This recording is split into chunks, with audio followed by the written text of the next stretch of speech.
nous avons eu le scorpion.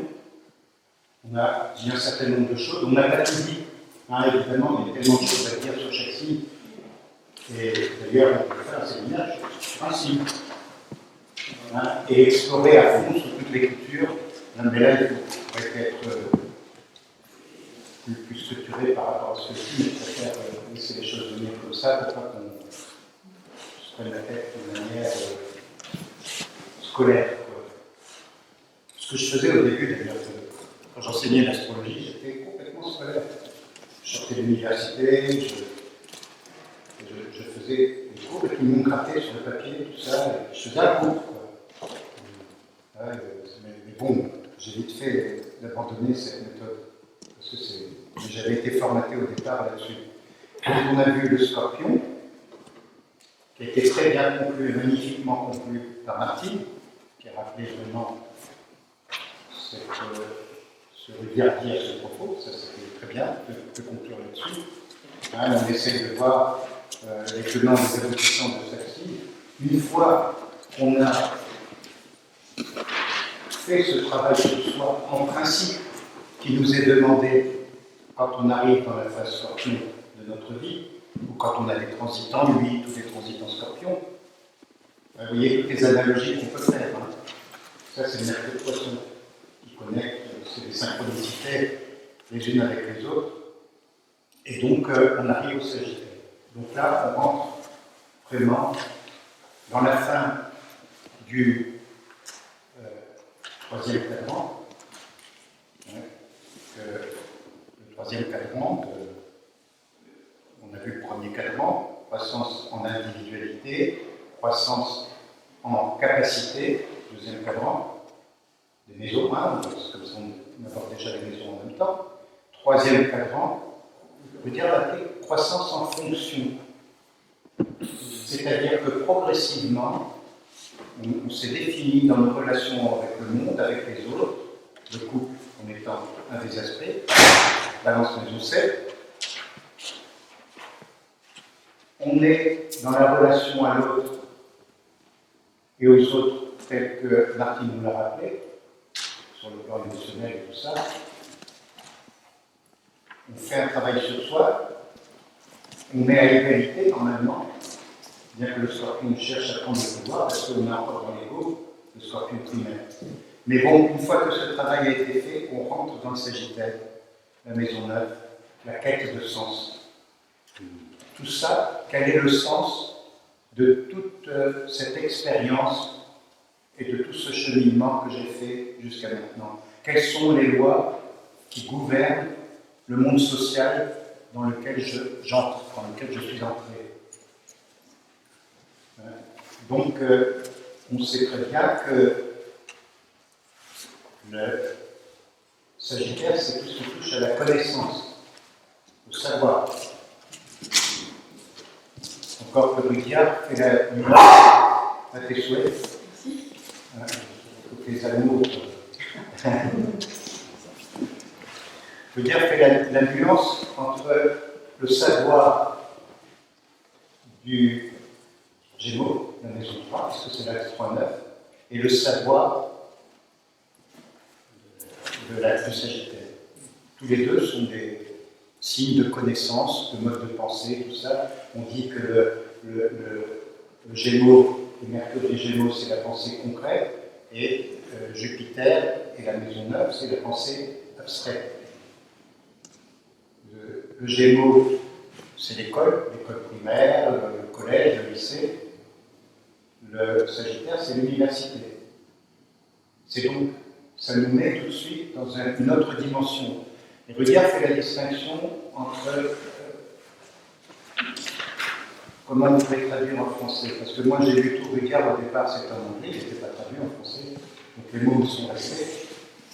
Entre knowledge, le savoir, l'accumulation de savoir, et understanding, la compréhension. Ouais. Understanding, c'est comprendre. Et d'ailleurs, la compréhension, elle passe pas forcément par la connaissance. Enfin, pour moi, en tout cas, elle est vécue par on comprend une situation, elle a vécu qu'on a eu de cette situation de manière intime. C'est ça. C'est ça. Et donc, les personnes qui sont très marquées par le Sagittaire, on pourrait voir ce que je viens en dit particulièrement, mais ça qui a tiré le Sagittaire? Moi? Enfin, c'est vraiment le Sagittaire, il n'y a pas d'autre? Non. Ascendant. Toi, oui, c'est vrai. Ascendant. Ascendant. Non, qui a tiré le papier? Non, tirer le Du papier. Ah, le papier. Ah. Bon, encore une fois, par rapport à les tirages qu'on fait, tout à l'heure, on a quand même déjà tiré les autres aussi. Hein. Mais par rapport au tirage, il ne faut pas prendre non plus les choses au pied de la lettre. Hein. De ce que dit Rudyard et tout. Bon, c'est une base.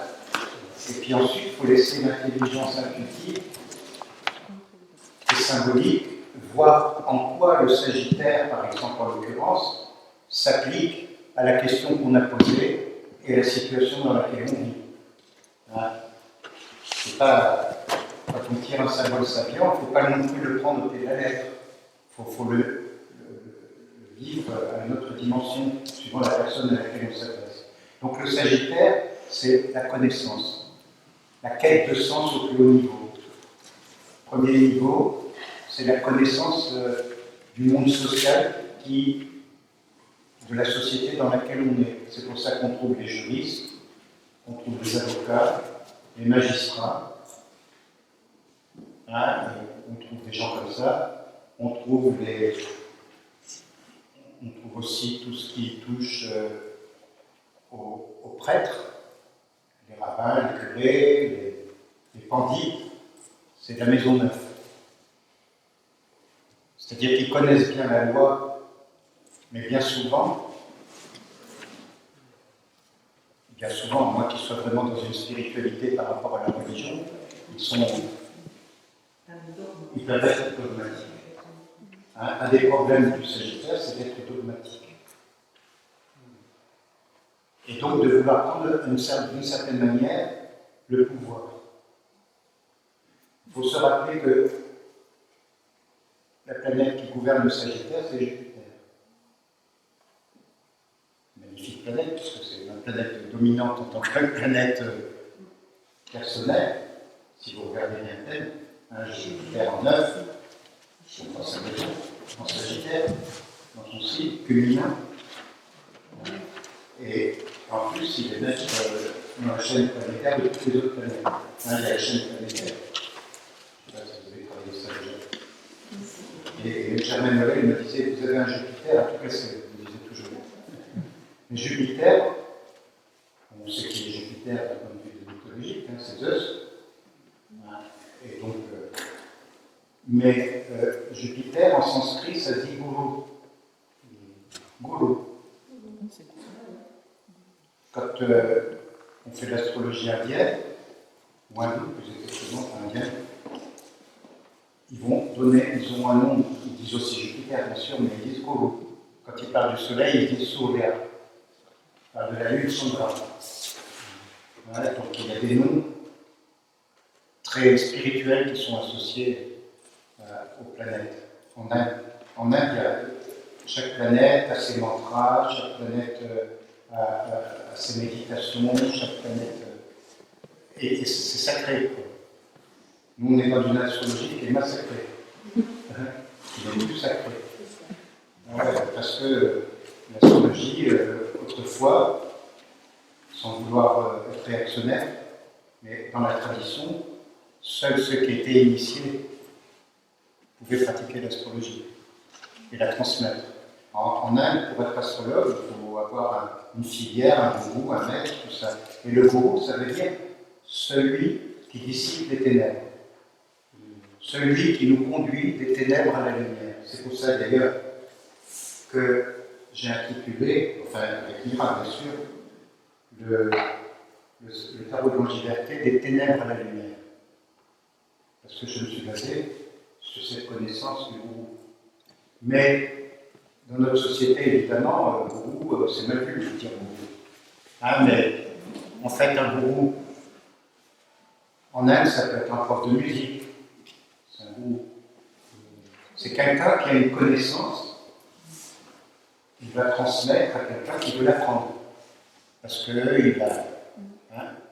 parce qu'il l'a pratiqué, parce qu'il l'a intégré, il a vécu, et donc, quand quelqu'un qui veut apprendre le sitar, il va voir Ravi Shankar, il n'est plus là, de nos jours, hein, et puis il va, Ravi Shankar, je vous ai mis une musique ce matin, hein, c'était Ravi Shankar, et il va aller voir son groupe de musique, mais pas que de musique quand même, parce que c'est sacré. Si vous arrivez à la retrouver sur YouTube ou sur les archives de l'INA, hein, l'Institut national de l'audiovisuel, il y a une masterclass que Ravi Shankar avait donnée à la salle Prière, il y a un certain nombre d'années maintenant, évidemment, puisqu'il est mort. Je vous assure, vous comprendrez ce qu'est d'avoir un maître. Et puis ensuite, tout ce qu'il dit à propos de la musique, vous pouvez l'appliquer à l'astrologie. C'est extraordinaire. Mais là, on se situe dans une lignée. Hein, en Inde, moi, quand j'ai débarqué en Inde, et que j'ai dit que j'étais astrologue, ils m'ont dit: qui est ton maître? Qui est ton maître?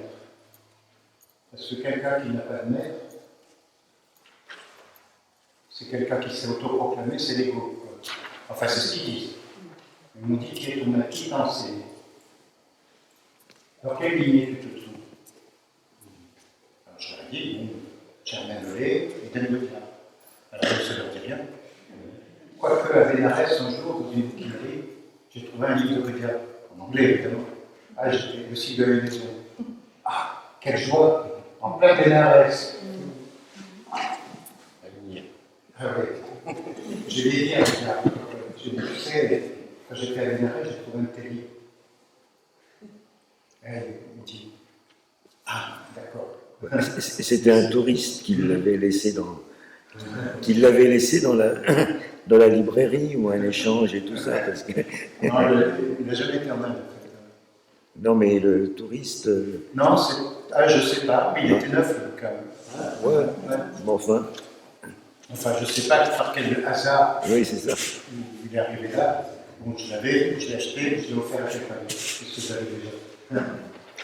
Et donc, voilà, qu'est-ce qui est ton maître? Ça, c'est la loi de Jupiter, le chemin. Qui est ton maître? Qui t'a enseigné? Comment? Quelle est ta lignée, dit toujours. Mais c'est vrai, pas qu'en Inde, d'ailleurs. Dans toutes les traditions, dans l'orthodoxie, chez les orthodoxes, j'ai discuté beaucoup avec Jean-Yves Leloup, qui est un ami qui a logé pendant longtemps à côté de chez moi, en Haute-Savoie, avec ses enfants, qui ont discuté beaucoup, et je lui ai demandé à la suite de ça, d'ailleurs, à Jean-Yves Leloup, comme à ma copine Jeanne Moreau, Jeanne Moreau c'était ma copine aussi, de venir pour le centenaire de la naissance de Godia, de venir faire l'ouverture. Ils n'étaient pas astrologues, ni l'un ni l'autre. Enfin, si, Jeanne, elle faisait de l'astrologie. Elle venait à un séminaire d'astrologie. Mais Jean-Yves n'était pas du tout astrologue, mais il était un philosophe. Et il a fait le discours d'entrée au centenaire de la naissance de Rudyard, et puis dire qui était Rudyard. Il avait lu les livres philosophiques de Rudyard. Et Jeanne aussi avait fait l'introduction. Donc, on discute, et puis il me disait que oui, dans l'orthodoxie, il y a aussi le maître. Dans toutes les religions, il y a le maître aussi. Donc, c'est le gourou. Et donc, la tendance du Sagittaire non intégré, compulsif, c'est d'une part de savoir qu'il connaît tout, donc je dis toujours c'est monsieur ou madame je sais tout, et puis ce sont des personnes qui peuvent avoir tendance à, quelque part, à prendre la place des autres qui ne leur revient pas. Alors, je vous ai raconté, je crois, comment on m'a piqué les traductions de Godia que je devais faire. Bon, j'en ai fait deux, mais c'était un mec qui était Sagittaire, ascendant Sagittaire, avec Jupiter à l'ascendant. Bon, c'est toute une histoire que je raconte dans mes mémoires, sans citer la personne, évidemment, il se reconnaîtra. D'ailleurs, il ne connaissait rien à l'astrologie, mais c'était. Rudyard était en vogue à l'époque. C'était qui? C'était qui? Celui qui a fait les symboles sapiens, qui a traduit les symboles sapiens qui sont excessivement mal traduits. Hein, il y a des contresens, c'est quelqu'un qui ne connaît pas l'astrologie, qui ne, bon, il parlait l'anglais d'accord, mais qui ne connaissait pas la pensée de Dieu, qui n'avait pas le. Bon, peu importe. C'est dit dans la préface. Que. Le problème de traduction. Ouais. Et puis c'est permis. La préface que c'était toi qui devais le faire. C'était moi qui le dis. Mais non, je me disais. Non, on n'aurait pas dit. Il s'est attribué. Bon, c'était un épisode de ma vie, mais du coup, j'ai pu laisser tomber ma clientèle, tout, je me suis barré en mer. Et je suis allé voir le gars. J'étais tellement écœuré, alors que le gars m'avait nommé pour faire la traduction de ces livres. Mais bon, peu importe, ça c'est passé, mais c'est le Sagittaire. Le Sagittaire, c'est pour ça que le Béliard dit que le don du Sagittaire, ce qu'il a développé, c'est la camaraderie. Moi, j'ai rajouté le compagnonnage. De même que le risque qu'il peut y avoir avec le Sagittaire, je disais, monsieur, madame, je sais tout, j'ai vu des personnes qui étaient très marquées par le Sagittaire. Effectivement, le Sagittaire est quelqu'un qui apprend très vite.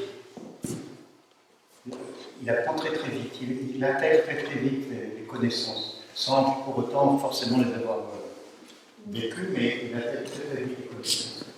Et j'ai vu des personnes qui ont fait un ou deux séminaires d'astrologie et qui ont ouvert un cabinet d'astrologie. Ça y est, moi je sais. Hein, dans d'autres pratiques aussi. Hein. Mais ça ne marche pas comme ça, effectivement. Alors, un autre problème j'espère que vous ne verrez pas comme ça avec mon Jupiter, quand même. Mais c'est le complexe du Messie.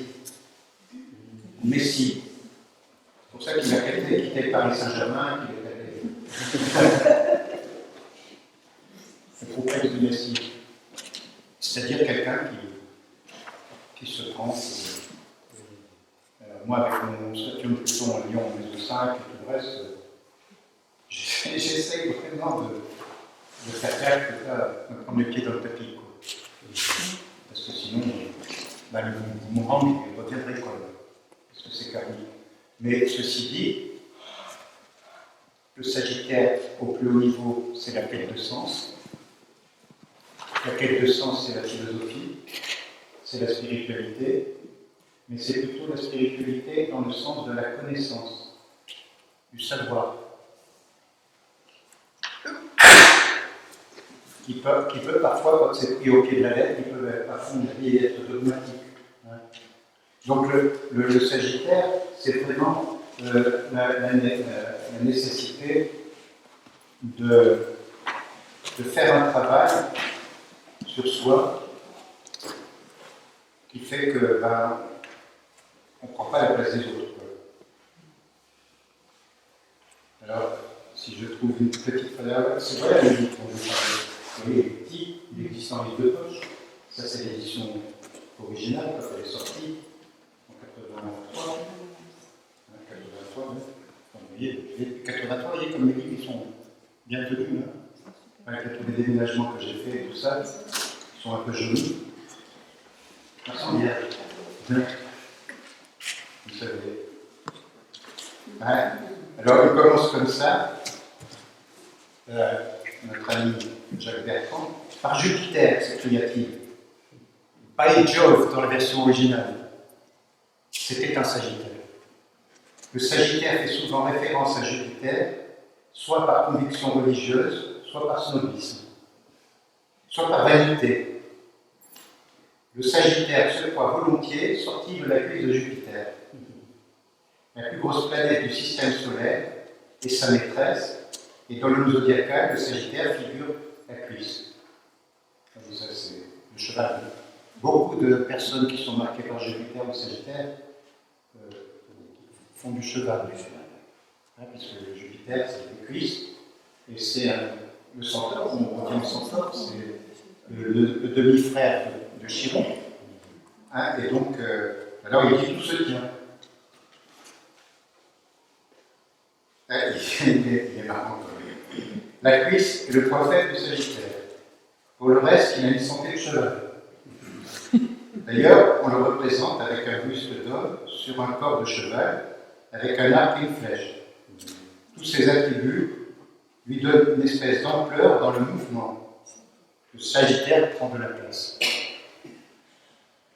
Voilà. Ils peuvent être drôles aussi, non?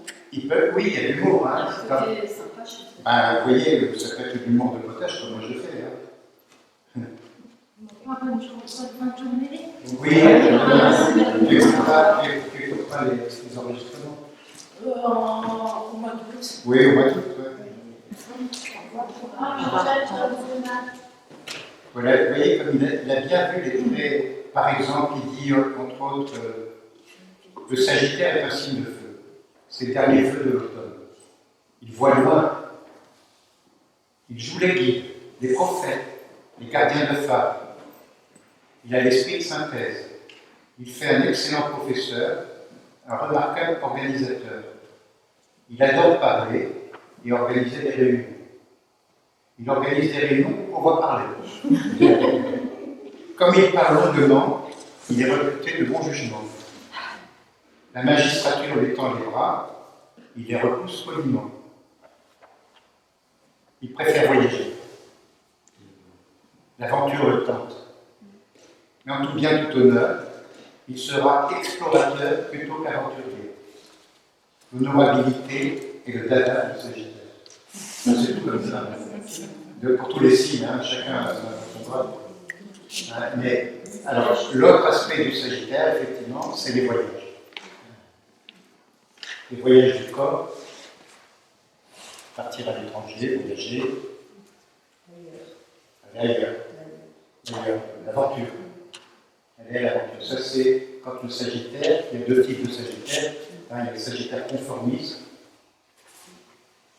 qui est paternaliste, comme on en connaît. Et puis, il y a le Sagittaire aventurier, celui qui part au large, qui part en quête d'aventure. Il y avait comment, si son nom me revient, j'avais monté son thème à l'époque, un gars qui faisait le tour du monde à Jules Verne, tout ça, enfin, la route du roi. De chercher le nom de personne? Cherche le nom. De l'écrivain, de personne de Kersejean? Olivier de Kersejean? Non, ça c'est des conformistes. Antoine? Un Français, comment il s'appelle? Il était en tête de la route du Rhum ou de je ne sais plus de quelle route. Et puis Matessier. Éric Galari. non. Manessier. Manessier. Moitessier. Il y a eu un. Il est parti, il est dans une course et il n'est jamais revenu. Ouais, il est parti, il était en tête de la course, il avait gagné la course. Et puis il s'est barré. Il s'est barré, tout ça, je ne mets rien à foutre. Et puis il est parti, et puis, parce que pour lui, la mer, comme le plongeur dont je vous ai parlé, et le grand bleu, et bien pour lui, la mer, c'est un lieu de méditation, un lieu de connexion avec l'univers. Il écrit des livres. D'ailleurs, il y a une astrologue qui a fait un bouquin spécialement sur lui, sur son thème, et qui raconte toutes ces étapes. Il raconte quand justement il a choisi de continuer, qu'est-ce qui s'est passé, les drames qu'il a eus, et le bouquin, un beau bouquin. Oui. Alors, je crois que c'est Marie-Jeanne Kraft. Kraft, c'est ça. Ouais, c'est Marie-Jeanne de Strasbourg qui a été écrit sur Bernard Montessier. C'est une astrologue. Ouais. Je ne sais pas ce qu'elle est devenue, mais bon, c'est elle qui a écrit là-dessus. Eh bien, c'est Sagittaire. Le Sagittaire, quand il part, non plus dans les grandes idées, dans les grands concepts et tout, mais qui part à l'aventure. Il y a un grand aventurier que j'aime bien, que vous connaissez peut-être, Nicolas Bouvier, un aventurier, comme on dit, genevois, qui a écrit aussi, regardez sur Internet,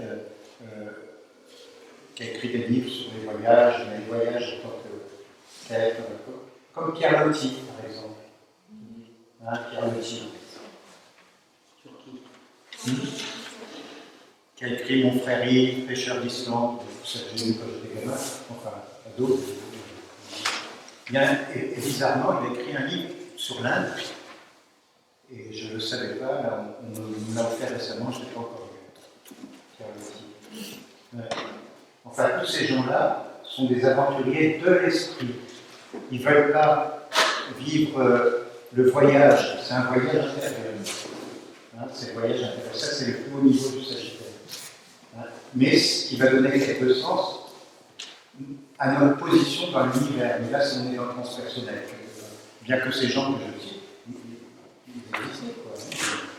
Ils ont vécu des choses extraordinaires aussi. Ce qui va. Quand on a la connaissance des lois qui nous gouvernent, que ce soit aussi bien sur le plan social, Jupiter, planète sociale, mais sur Jupiter, planète de l'âme, comme dit Pierre, c'est ces connaissances qui vont nous permettre de trouver notre place dans la société, ou dans le collectif. Moi, je préfère dire le collectif. Le collectif, dans le Sagittaire. Donc, le collectif, c'est-à-dire, quelle que soit la société dans laquelle on est. Au niveau transpersonnel, c'est trouver sa place dans l'univers, hein, par rapport à l'humanité. Le but du transpersonnel, c'est que tout le travail que l'on fait sur soi pour s'intégrer, pour devenir meilleur que soi-même, suivant la parole, enfin le livre, par exemple, de Maslow, c'est pas une fin en soi. C'est une intégration de notre personnalité pour se mettre au service du grand tout, avec un grand T.